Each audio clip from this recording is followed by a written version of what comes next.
get started? Oh wait, we gotta sell some tickets here first. Just got back from Meals on Wheels. There you go, did you? There you go. There's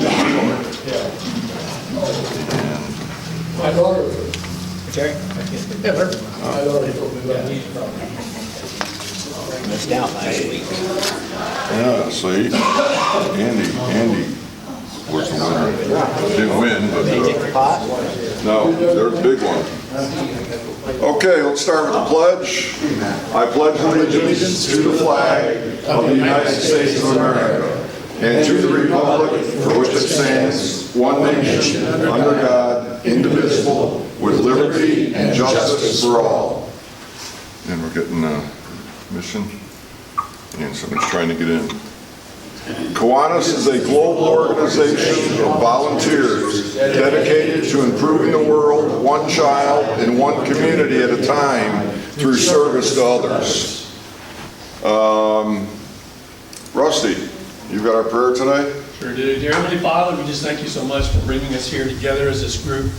We just thank you, dear Heavenly Father, for all that we do and what we do for the youth of this community. We just pray that all that is good and in your sight. We just pray, Heavenly Father, for the meal that was prepared for us today. We just pray that it nourishes our body for better service to you. We just pray all this in the name of Jesus. Amen. Amen. Thank you. Thank you. First thing I want to do is make sure I got the greeter and invocator sign-ups. Please, we need people to sign up for this. I think the next one that we don't have covered is June 17th. So please sign up. I'll get these out to everybody. And remember, all of the June and July meetings are at the Masonic Cornerstone. Okay? This will be the last one here for a while. But we will be doing the Masonic Cornerstone. You got that, Carolyn? I got it. And who else? Bill? Bill? Who else? I mean, I got a lot of calls this morning, so I won't get on everybody. So, but that's fine. You know, it was a little bit confusing, but we're here, so that's the important part. So, guests. We've got some guests on Zoom, but we will get to them in a little bit. Laura Gilliland, I think most of you know, and she's going to introduce our speaker later on. So, volunteer opportunities. I had sent out the president's message to our newsletter editor, Jerry, and had to change it because after I sent it out and said there was nothing to do in June, we got something to do in June. So, June 1st at 4 p.m. we are packing backpacks. Okay, so we need at least 3 people for that. 4 p.m., Carolyn, okay, I'll put you down, okay, and Mark.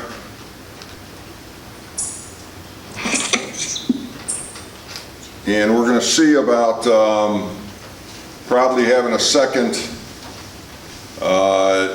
packing too in June. We may do 2 a month during the summer. They're not going to be as big as what we did, the 130, but we may be doing some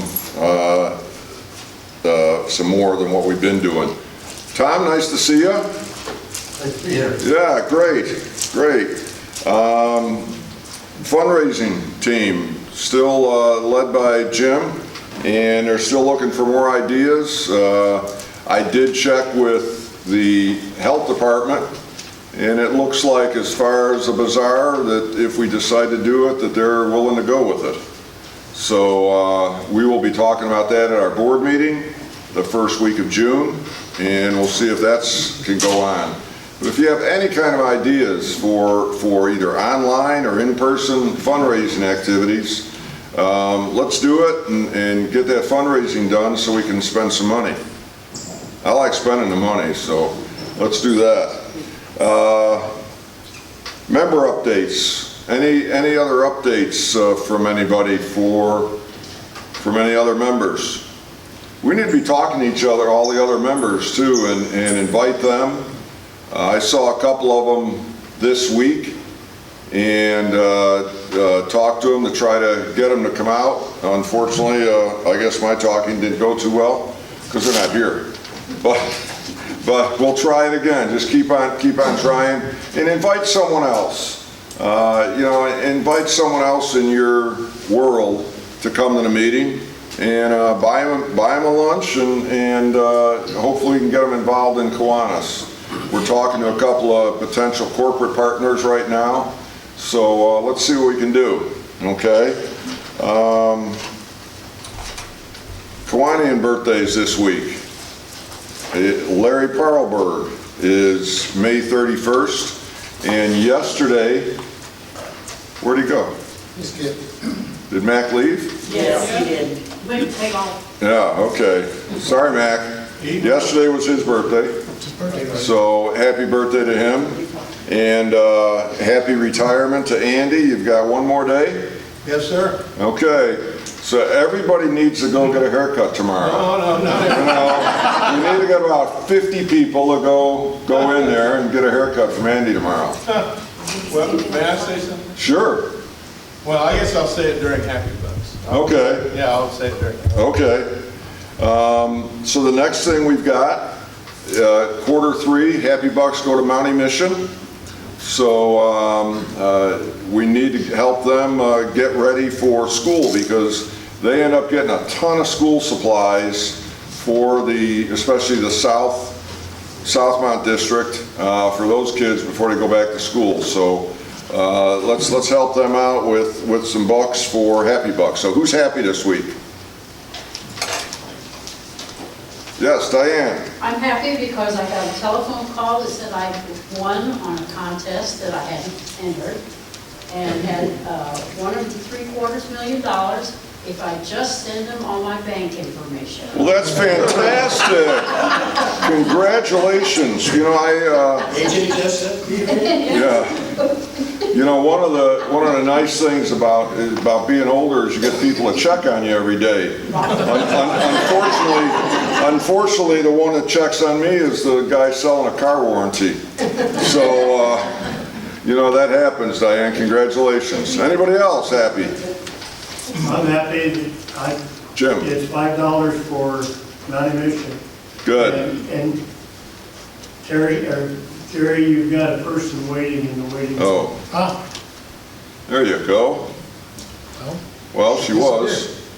Christy, sorry about that. Come back. Yeah. Who else?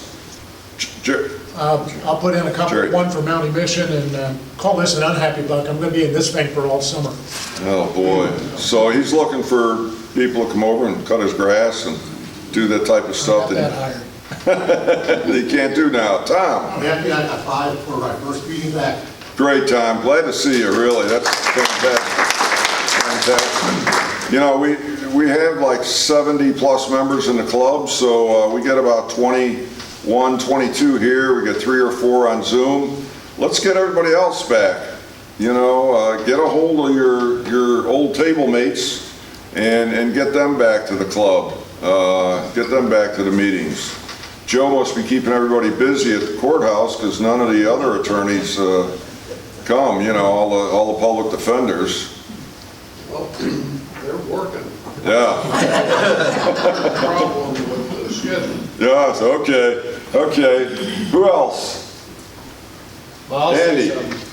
I'm gonna put $20 Sure. in, because after today, I might not be able to put any money in. Or after tomorrow, I mean. But, I've been practicing my statement. Well, I'm on a fixed income, and I've been practicing that, so I'll have to maybe hit some of you up on how to say that properly. But I just want to say that it has been a neat run. 50 years is a long time to do one job, although I did have a 20-year hiatus in the middle. But I've been in town. I came in town 50 years ago next month, and making $50 a week as a barber downtown. And now I'm making 75 out on the south side. Congratulations. But really, I was very well accepted into the community. Karen and I just got married, and it's really apropos that we're given to the Mountie Mission, because her first job in the area was at Southmont South Unit teaching kindergarten. So if it hadn't been for that, I'd have probably gone back to work at Donald, because I wasn't making much money with long hair craze back in the early 70s. But I was able to stick to it for a while, and I think Joe came in to me my second year. I was working when he was a freshman at Wabash and made some lasting friendships, and it's just been a lot of fun. And I'll probably fill in for some of the guys on vacation and periodically over the year, but I won't be completely out of it. But I just appreciate Horner giving me the opportunity to be a Kiwani. We had we had a corporate membership back before we had corporate membership. He bought my membership all the time I was working there, and I really appreciate that. But Kiwanis has been a big part of my community activity, and I really appreciate what Kiwanis has done for me. And we'll be around and be traveling a lot, but we're looking forward to this next phase of our lives. So Great, Andy. Congratulations. Now that you're retired, you can spend more time with Kiwanis. That's right. That's right. yeah, I was gonna. I heard Max say something to you earlier about, you know, when you retire, then you can When become Mike a... retired, he became president of Kiwanis. Yeah, yeah. President of the country club. So we can, you But know... I've already done the president of Kiwanis thing. Yeah, but you can always do it twice. Ask some of these others, Yeah, right? that's no excuse, because when I retired, he asked me to be president. Ah, It can be done twice. there you go. There you go. So it can be done twice, It can be Andy. done twice, Andy. Good. Well, hey, yes, Larry. I've got happy bucks for being able to do Meals on Wheels with Tom. And also I had to be going to see my best friends in Florida next week. Cool. Sweet. Good, good. My And I'll throw in 10 for Monty Mission. I was telling some people earlier, my wife's not here to do the tickets and everything today because I invited a whole bunch of family over for the weekend. And then once I told her, she says, oh, you know, and so she's got to get everything ready. So I'll put in for her and I. Anybody else happy? Yes, Mark. Well, I'm going to put in 5. I'm happy that I was one of the last cuts that Andy did, but I'm sad that I didn't get my picture in the paper. Oh, yeah, see? Oh, man, what a shame. You know, it's some big attorney again. He got his picture in the paper, I saw, Well, they've been, with Andy. I did 4 generations of that family, so. That's what you said. That'll number you. That's what it said. Well, thanks a lot. I know Mountie Mission's going to really appreciate that. National Days. Today is National Cellophane Tape Day. Bet you all didn't know that, did you? You know, so Richard Gurley Drew was the man who invented the Scotch tape. And so they celebrate it today as National Cellophane Tape Day. It's also Eat More Fruits and Vegetables Day. It's amazing that that day was kind of founded by the Dole Pineapple Company. So they always sell it Thursday of Memorial Day week. And it's also National Grape Popsicle Day. So I don't know, I don't necessarily like the grape ones. I like the orange ones or the red ones, you know, but it's National Grape Popsicle Day. In 1905, 11-year-old Frank Epperson was outside on his porch mixing water with a white powdered flavoring to make soda. Upon going inside, he left it there on the porch with the stirring stick still in it. That night, the temperature reached a record low, and the following morning, Frank discovered the drink had frozen to the stick. Years later, in 1922, Epperson introduced this treat at a fireman's ball where it was a huge success. Then in 1923, he made and sold his frozen treat on a stick at an amusement park in Alameda, California. Applied for a patent in 1924 for his frozen confectionery, which he called Epsicle Ice Pop, and then renamed it Popsicle. So now you know, right? So we've got our speaker today is Gary Graham, and I'm going to have Laura Gilliland introduce Gary. So Laura? Laura, I'd like to tell you, Gary, that I want to give 10 happy dollars. We opened 4 Kiwanis clubs in the Chicago area this past week, and 2 will come up the 1st of June. And I'm Congratulations. also grateful that you invited Gary to speak. Thank you so much. We appreciate it. Gary is a native of Virginia, where he was in the Key Club at Hampton High School. And he has lived in Baton Rouge, Louisiana for the past 38 years. He is a graduate of the University of Virginia, where he received his Bachelor of Arts in Foreign Affairs and in German, and of Louisiana State University, where he received his master's in public administration. He served in the U.S. Army Security Agency as a German interpreter translator from 1970 to 1973, and was stationed in California, Texas, and Germany. He retired in 2014 after 32 years as director of the LSU Office of Parking, Traffic, and Transportation, and 39 years overall as an administrator in higher education. He is a 30-year member of the Kiwanis Club of Baton Rouge, fondly called the Downtown Club, where he served as distinguished president in 1999 through 2000. He was lieutenant governor for 8B, now 8W, in 2005-2006 during the year of Hurricane Katrina, and led several Kiwanis caravans to help with the recovery of New Orleans. He served as Title V trustee from 2010 to 2013 under the first female governor, Linda Ramsey, for Lemiston during 2010. He was elected as the 100th governor for the Lemiston district for the 2015-2016 year, and served under the first Kiwanis International female president, Sue Peterson. As governor, he worked with the victims of the 2016 flood in the Baton Rouge area. Since then, he has served as the district's membership chair, and during his first 3 years, 18 new clubs were established.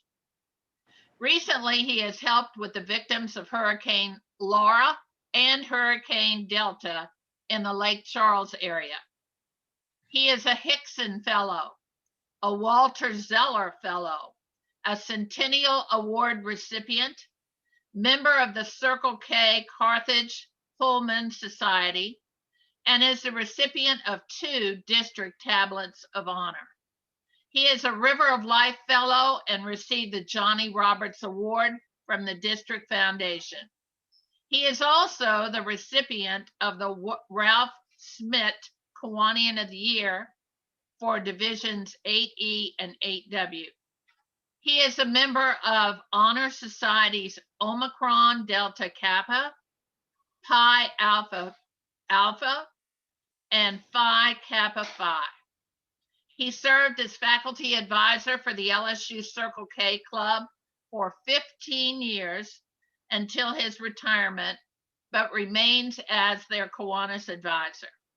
He also serves as Kiwanis advisor for the University Lab School and Dunham School Key Clubs, and was previously advisor to the Baton Rouge Magnet Key Club.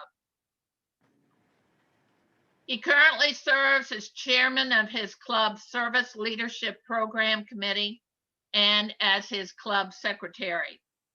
He also does the newsletter of his club. He has been the pack leader for his club-sponsored Cub Scout Pack 428 for 29 years. He and his wife, Jamie, have 2 daughters, 2 sons, and 12 grandchildren. He enjoys hunting, fishing, and golf whenever he has time. So at this time, it is my sincere pleasure to introduce Gary Graham, who is proudly endorsed by the Lemiston District for candidate for Kiwanis International Trustee. thank you, Laura. And one thing you left off there is my Indiana connection. My wife, Jamie, was born just down the road in Terre Haute. I won't say when, I'm not stupid, so. But anyway, as Laura mentioned, I've been a Cub Scout leader now for, actually, we just finished up our 30th year. And while we were preparing, I got on a little earlier, I was calling to get our campsite lined up for our end of the year camp out for next weekend. And we had to cancel last weekend because of the rain we had. We had big floods down here, and even my assistant Cub Scout leader got flooded out. So we've had some challenges down here in Baton Rouge again, but we're working through all of that. But back in January, and it's hard to believe it's been now 5 months, we're going into almost the middle of this year. You know, I was explaining to my younger Cub Scouts, the Lions, Tiger Cubs, Wolves, or the kindergarten through 2nd grade, about what a resolution means. And that's mean you're determined to do something or not do something. You know, you're going to lose weight, or you're going to give up smoking, whatever that it might want to help improve your life. And when it comes to Kiwanis, what are you doing to improve Kiwanis? You know, we're still faced with COVID, but now there's vaccines, and we're actually starting to meet together.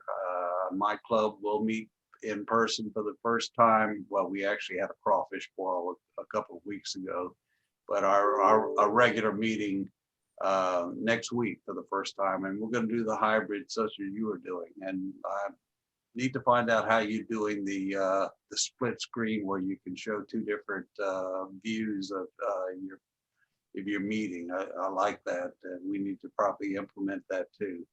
And we got another change. We've been in one location now for probably 15 years, but we're having to change because of the things that have changed with COVID. So we're moving to a new meeting location as well. But with all of the challenges, you know, there's light at the end of the tunnel. You know, Kiwanis was transitioned to a service organization back during the last pandemic of 1918-19. But and 6 years later, and we're coming up on that in a few years, we had the 100th anniversary of the 6 objects of Kiwanis being adopted. So are those objects something you're determined to follow, or something you plan to do if it's just convenient? You know, not doing something is with a resolution is the same as not doing them. So not doing something as important as these is the same as not doing them. But while a challenge, COVID should not be used as an excuse. We can have built new clubs, as Laura just noted, during this pandemic year. Here in Lomiston, we've built 4. We're actually up 19. Laura, it has a dated bio, but we have 19 clubs now, and we're working on our 20th. And clubs can and have added new members to the clubs. I know down here, even in Lake Charles, which got hit by 2 hurricanes, and we're in this flood event that we had a couple weeks ago, they added 13 new members to one of the clubs there. So it can be done. In one fell swoop, they added 13 members. So it's possible. It's nothing that can stop you from doing that except your own desire to do so. I don't know how many of you may have read the Pulitzer Prize winning book of fiction, Lonesome Dove, or maybe watched the TV series that first ran back in 1989. If you've never seen the series or read the book, I would recommend it highly. It's probably the best Western I've ever seen or read. And it tells the story of 2 retired Texas Rangers who decided they're going to form a cattle company and drive cattle up to Montana. And it provides great insight into relations and life. And on their chuck wagon, they had their sign that said the Hat Creek Cattle Company. And on it, when I was watching it, that's what started me thinking about it, because they had a Latin motto, uva uvam vivindo variafit. And I wanted to look at what it see what that meant because I thought it was interesting. And it's a Latin phrase, supposedly from the poet Juvenal, and it loosely translates, a grape is changed by living with other grapes. But figuratively, it could mean we're changed by the lives around us. And that's what Kiwanis is. Whether we are agents of change or we're the benefactors, Kiwanis changes lives. The world saw change when Kiwanis was first created in 1915.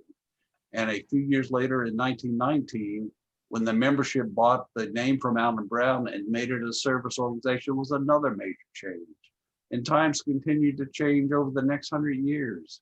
And though some of our longtime members may not believe it's true, Kiwanis changed too. The service and fundraising events changed constantly to meet the changes of society. The 70s were not like the 20s, and today is certainly not like the early 80s.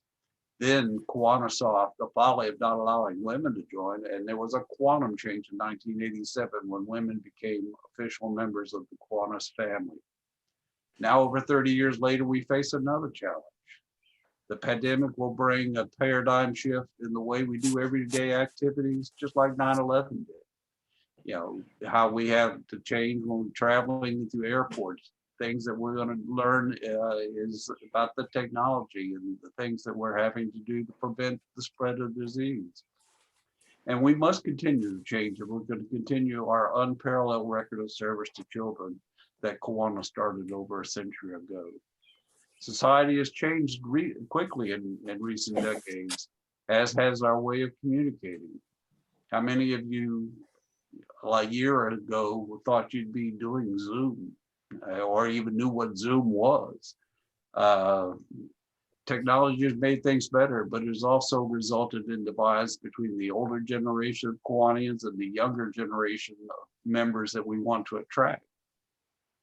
Clubs not willing to change will slowly fade into a distant memory as members die off, and the wonderful and much needed service to Kiwanis will just fade away and die in history. And changing is not new, but nevertheless, it is a challenge to change. Our brains avoid change. We magnify the negative. We play small, defer, and lead away from the possibilities. Too often we are guilty of that approach when facing major challenges. Do we do it the way we've always done it? Nothing is going to stay the same. The question becomes, in what direction are you going? You're either growing and rising or fading and falling. There's nothing in between. There are new solutions to old problems everywhere, but we must be willing to take the chance. It's not how busy you are or how fast you're moving.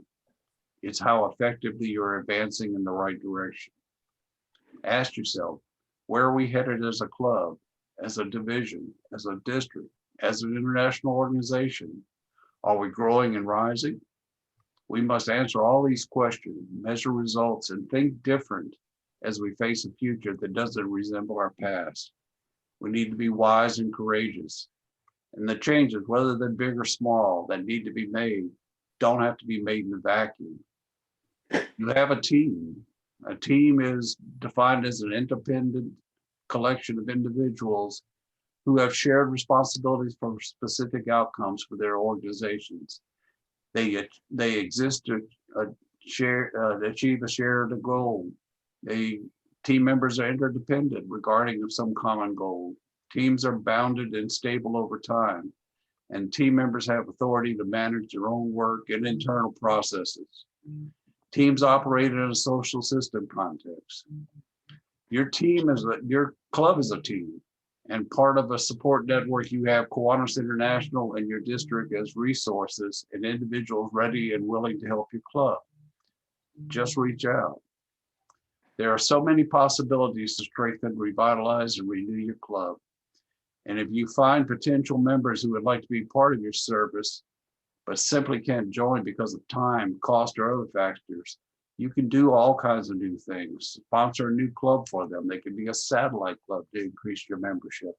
I know our club reduced the dues for anybody under 40 because young members sometimes have issues with trying to afford membership. So we while they're under 40, their dues are less than the regular membership dues. You want to make your club multi-generational. And the reason you want to do that is because of club longevity. You know, the more people accomplish more goals. But one reason people fail to consider when trying to expand your club is diverse teams are more effective. It doesn't help to try and find the same thinking in your potential members. You know, the same desire to serve, yes, you want that. But as everything else, changes are why we need new thinkers. And studies have shown organizations that implement age diversity strategies witness positive impact in their workplace and in the organization. Other surveys have shown that young people want to serve. However, for them, the service must be relevant, and they are not necessarily that enamored with other aspects of meetings, unless it's a part of direct service. We hear all the time about social media and being connected, but what studies have found, however, is the level of attachment with social media did not impact loneliness one way or another.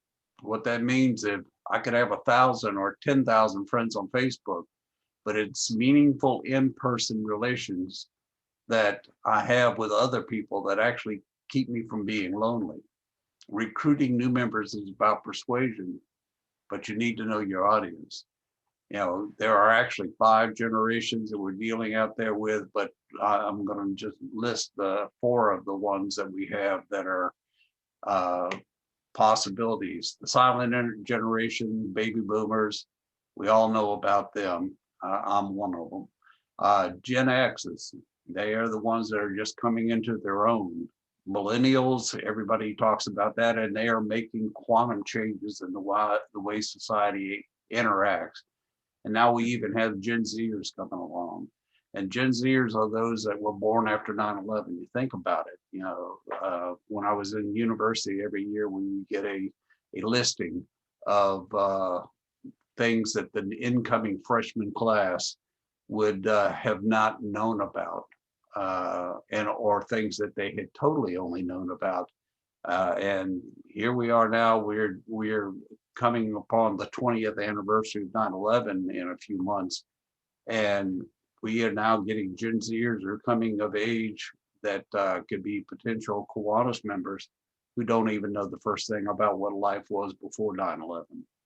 So you got to identify these target generations and their core values and give them something that resonates with them. You know, baby boomers value customer service and are willing to pay for extra convenience and quality, but they also place a premium on efficiency, knowledge, and courtesy. Gen Xers grew up with a sense of distrust of major institutions and authority. So it's important to earn their trust, and they value pragmatism and savings. Millennials are our immediate future, and they want something that benefits a certain cause. Though their attention span is short and they're very impatient. You talk about that 30-second time limit or to get your word or your message across. You know, you look at TikTok and you look at Instagram, everything is compressed now, and it's all because of what millennials are how they're communicating. And we must actively invite them to our clubs. But we have to adapt to their ways. If we want them to become part of Kiwanis and to show them what service to others means, we have to adapt to some of their ways of communicating. For-profit companies have changed business models according to using these technologies, and we got to do the same. You know, the thing is, once we can bring in a millennial, it becomes a self-sustaining circle because you adjust your organizational strategies to appeal to them. They'll come in, they'll maintain those strategies as well as suggest new ones. And it's perfectly acceptable for them to join our clubs for selfish reasons. The experience can draw someone in looking to pad their resume with leadership roles. That was what Kiwanis was primarily about in the 50s and 60s. Obviously, yes, we wanted to do the service for the children, but a lot of people join just for the networking benefit. So we can do all kinds of things to have them do what they like approach. My club in particular, when we bring in a new member, and it doesn't have to be one of the young members, but even an older member, we have a budget line item in our accounts for youth services for $500 to support any new project that a new member wants to undertake. So with that little bit of capital to start, and then the use of a lot of other members to help service, we get the new member, and we may have a new project that we had never done before that becomes a tradition in our club. You know, there are declining memberships in Kiwanis, and we've got to stop that. But we're not alone. Rotary, Lions, even churches are losing members. So, you know, we have potential with these new generation of millennials to grow again to the level that we were before. So millennials want to be involved in social justice actions, and service organizations can be a mechanism for that involvement as long as we adapt to that 21st century way of thinking and communicating. So, you know, all generations, boomers, Gen Xers, millennials, they all want ethical, compassionate, and smart colleagues and stimulating and meaningful service. So we need them all. So we need to be willing to change and help them become the future of Kiwanis. We must let their lives change ours so that we can change theirs. You know, the grape and the uva varium fit. You know, I was working with a young professional. We were looking to build a club, and I had mentioned, you know, we can probably bring in a lot more young professionals and get this club up and running. And his reply to me was, we want older members to help give us some experience perspective. The younger generation wants and needs the connectivity with the older one, but the older generation, me, needs to be accepting and willing to adapt. That does not mean we give up everything that has made your club what it is, but it does mean you need to add new traditions and service to what you already do. You need to think differently. It already requires a good, hard look at what you're doing and honestly assess if it's still relevant to what you're doing. Just because you've always done it that way doesn't mean you continue doing it. Back a few years ago, when I was governor, our current international president, Art Riley, came down and wanted to visit clubs. And one of the things that I totally enjoyed was going out and visiting clubs in our district. And we went over to visit a small club over in a small town of Breaux Bridge here in Louisiana. And we went in, we were sitting there at the table, and all of the members were there, and they had attracted a few young ladies. They had attracted one who brought one in and brought in 3 more. So it's how it worked.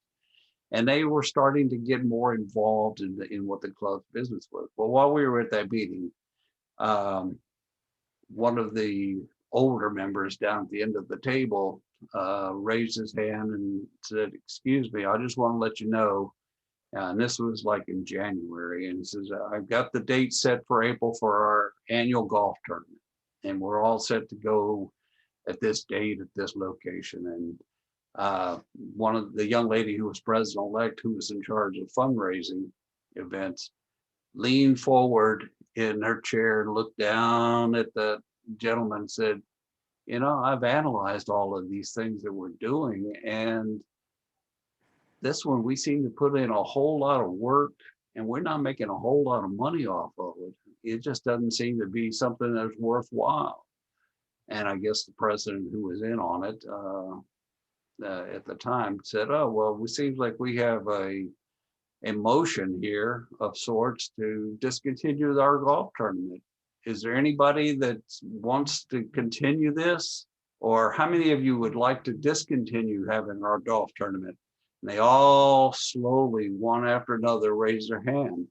It was like the emperor's new clothes. Nobody wanted to ever say anything about the obvious. Nobody liked doing the job. Nobody liked doing the project. It was a lot of work and a lot of effort, and they got nothing out of it. And that's what you need to do.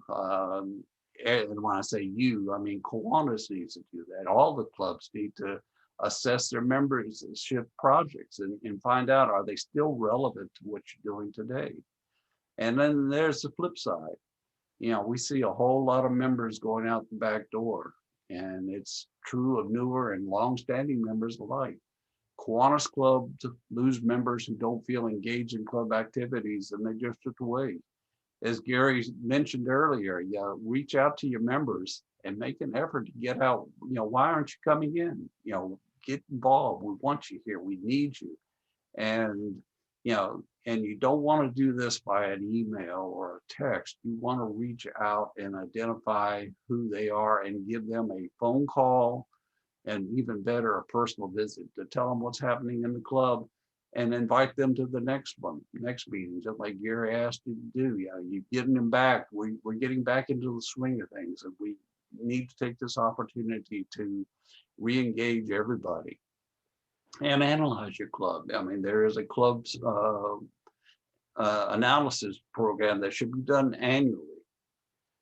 And it can be done anonymously, so that people, just like the instance with the golf tournament with the Borough Bridge Club, people don't necessarily want to stand up and be the ones who are the point person for it. That young lady was and had no problem with it, but she's young and active and really wanted to change the culture for that club.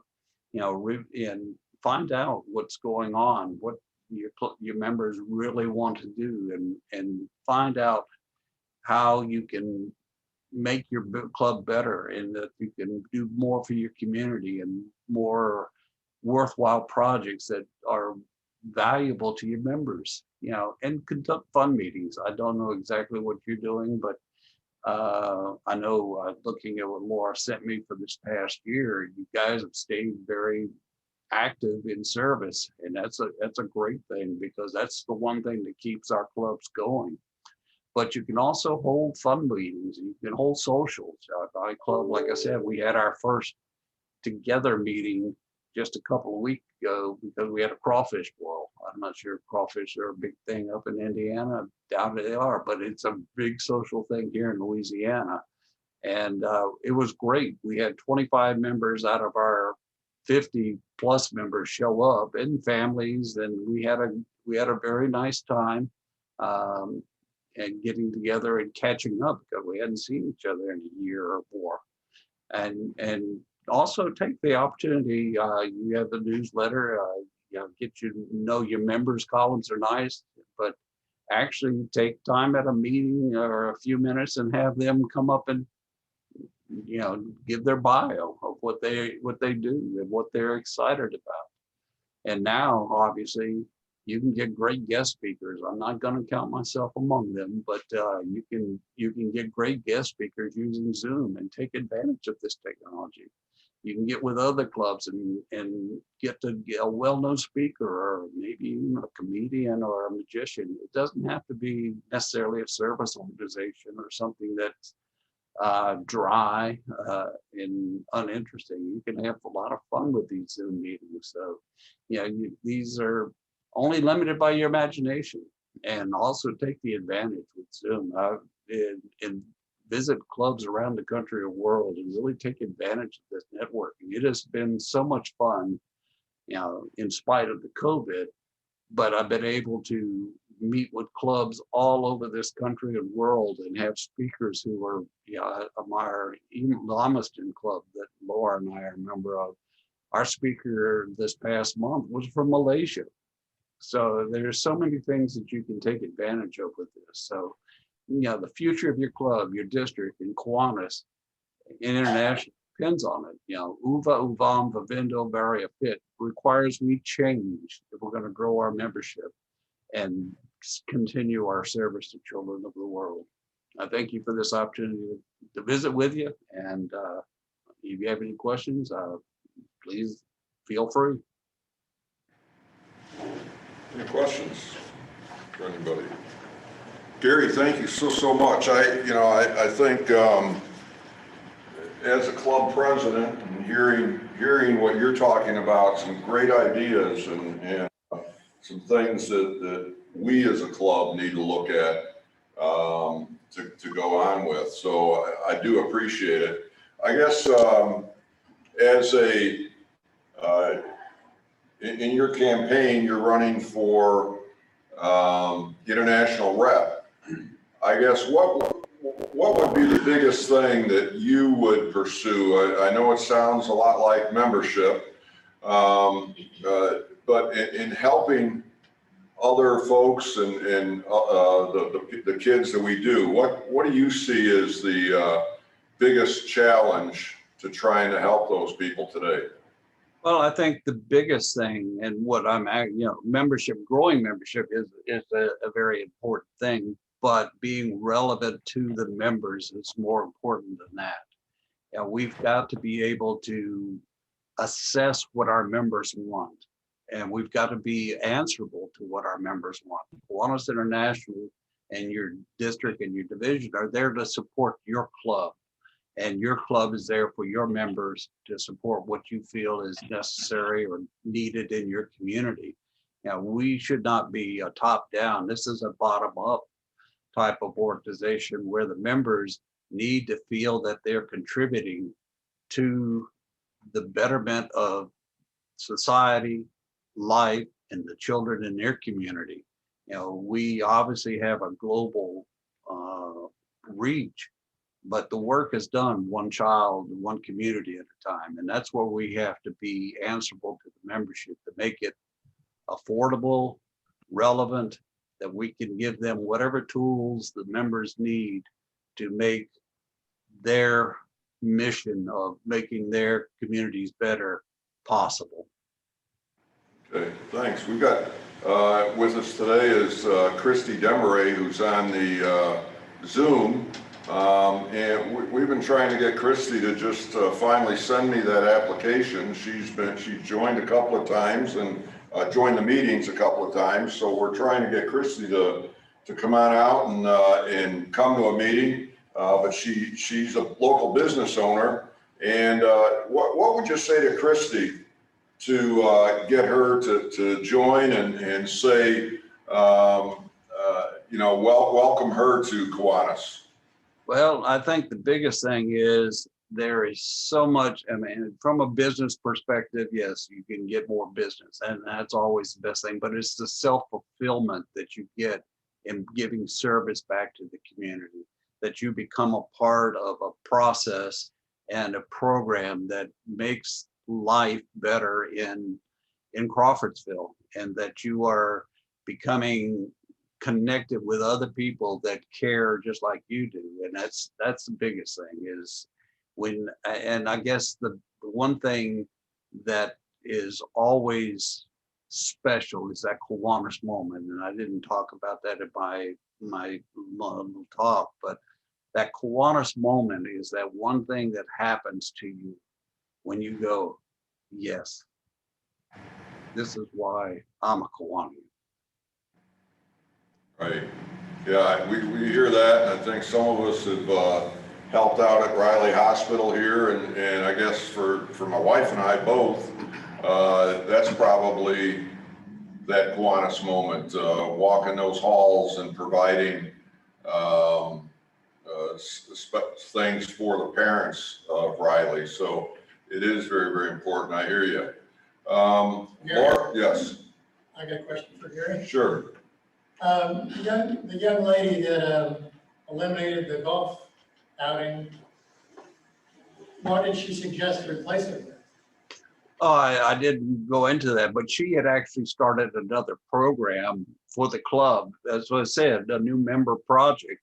And she came up with one where they did a visit with Santa Claus in their community. And what they did was they brought all these kids in, and they gave them little gifts, and they read to them, and they just had a fun party for all of the kids in a visit with Santa Claus. And the members had so much fun doing that. So and that was hands-on service with kids, which is what we're primarily about. It's not solely what we do, because we help seniors, we help vets. It all depends on what the club sees the community needing. But you know, she got the members involved with the kids, and they just had a ball. Well, we do have access to a Santa Claus. You know, so that could work. He wears cheap. Yeah. Yeah, go ahead. Of course, our club made a big change this year with Pancake Day to go to Pancake Week, working with McDonald's, and it was a big tradition, a lot of work, but yet the way we did it, we doubled our money, which was a great thing. So change did happen. It was kind of forced on us because of COVID, but it's great to have those ideas come out. Yeah. Yeah, we have our Pancake Day as well, and actually we won 3rd place in the international competition because it's also part of our service. We do we feed 7,000-8,000 people on a Saturday in the fall, but we also put on a talent show and the only and largest juried art show for high school and middle school students in the state of Louisiana. So we have 300 key clubbers that help us. So it's a major community event, but we couldn't do it last year. It was our 75th. So, but as you did with pairing with with McDonald's, what we did was we ended up feeding the whole staff at the Baton Rouge General Hospital in thanks for all of the work that they did as first responders during all of this COVID back in November. We couldn't do it, but we ended up setting up over at the Baton Rouge General, brought in generators, brought in our griddles, and we fed 1,500 staff at the hospital. Great. Any other questions, comments? Okay, well, Gary, thank you so much. And Laura had her hand up. I know we're running up against your one. By the way, I guess last time we met, Laura, I gave you a title of governor. What are you this week? Now, I'm still lieutenant governor, but I appreciate the promotion.